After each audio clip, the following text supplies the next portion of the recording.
দর্শক, আন্তর্জাতিক অঙ্গন থেকে বিভিন্ন সংবাদ নিয়ে সবসময় আপনাদের সাথে যুক্ত থাকি। দর্শক, আজকে এসেছি আমার নিজ এলাকায়।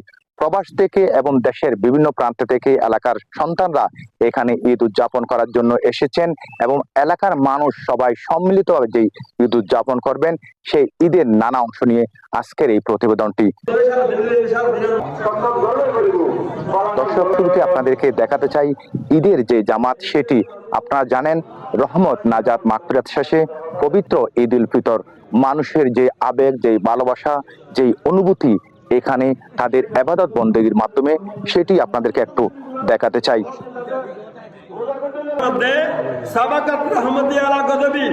আল্লাহ মধ্যে আর রহমতিয়েন আর গদবতুন কোটি কোটি গুণ উঠতে পারো করে হল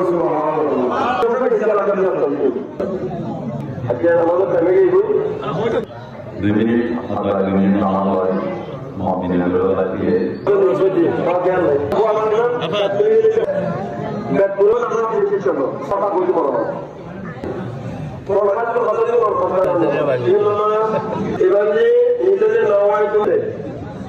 আন্তরিকতা আলো নক্ষত্র নগর প্রতিষ্ঠানটা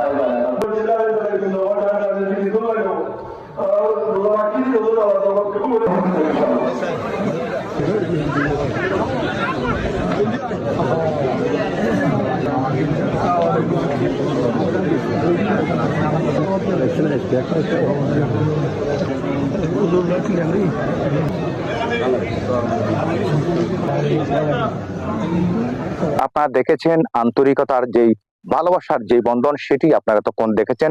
পাশাপাশি ঈদের আয়োজন সহ এলাকার নানা আয়োজনে যাদের গুরুত্বপূর্ণ অগ্রণী ভূমিকা থাকে, তাদের কয়েকজনের ঈদের যেই অনুভূতি এবং তাদের যেই আশা আকাঙ্ক্ষা প্রত্যাশার কথা, সেটু একটু জানবো। বিসমিল্লাহির রহমানির রহিম। ঈদের ভিতরে নামাজ পড়লাম সবাইকে নিয়ে, অনেকদিন 17 বছর পরে আমি আসছি এখানে। আসার পরে সবাইকে নিয়ে আমি ঈদ করছি, আমার খুব ভালো লাগতেছে, আমার খুব ভালো লাগতেছে। আমরা সবাই মিলে, ছোটো ভাই বড় ভাই মুরব্বল আছে, সবাইকে মিলে আমরা সমাজকে সুন্দর করতে পারি, সন্ত্রাস মুক্ত করতে পারি। সবাই মিলেমিশে ইনশাল্লাহ 9 নম্বর ওয়ার্ড আমাদের এলাকা আইলিতিল, এই যে এতিমখানা, মসজিদ, মাদ্রাসা সবাই যদি একত্রিত হই কিন্তু আমাদের এলাকাটা সুন্দর হবে।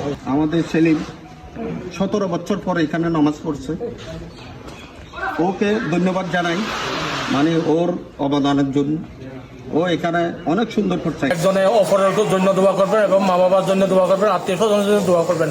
সবাইকে ঈদ মুবারক। গ্রামে এসে এর ফিলিংসটা কিরকম? এটা তো অন্যরকম, বিদেশে তো কোনোদিন এরকম জাঁকজমক ঈদ করতে পারেনি। এখানে এসে সবার সাথে, গ্রামের সবার সাথে ঈদ করা একটা আনন্দের ব্যাপার। মসজিদটা ইনশাল্লাহ হয়ে যাবে, তো আমি আশা করতেছি আগামী ঈদের জামাত আমরা যাতে এরকম ঈদগাহে করতে পারি, বা এরকম নতুন একটা মসজিদ যেটার মধ্যে আধুনিক সব সুযোগ সুবিধা থাকবে, এরকম একটা মসজিদ আগামী ঈদের আগে আমরা আশা করতেছি।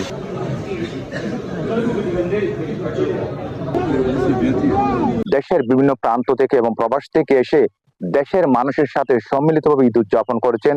তাদের যেই অনুভূতি, তাদের যে ঈদের শুভেচ্ছা বিনিময়, সেটুকু আপনাদেরকে একটু দেখাতে চাই। ঈদের মাধ্যমে যাতে আমরা সুন্দর একটি সমাজ প্রতিষ্ঠা করতে পারি, এই আহ্বানে রইল। ভাই বোন সবাইকে আসসালামু আলাইকুম, সবাইকে ঈদের শুভেচ্ছা এবং ঈদ মুবারক। গ্রামবাসীদেরকে অনেক অনেক ঈদ মুবারক। আম্মু আব্বু সবাইকে ঈদ মুবারক। সবাইকে জানাচ্ছি ঈদের শুভেচ্ছা। ওয়ালাইকুম, সবাইকে ঈদ মুবারক। আসসালামু আলাইকুম রহমতুল্লাহ, সবাইকে ঈদ মুবারক, ঈদের শুভেচ্ছা। আসসালামু আলাইকুম, ঈদ মুবারক। সবাইকে হাজী আব্দুল হাকিমের পরিবার থেকে ঈদের শুভেচ্ছা এবং ঈদ মুবারক। আসসালামু আলাইকুম রহমতুল্লাহ, সবাইকে ঈদ মুবারক ও শুভেচ্ছা। আসসালামু আলাইকুম, সবাইকে ঈদ মুবারক। আসসালামু আলাইকুম, ঈদ মুবারক।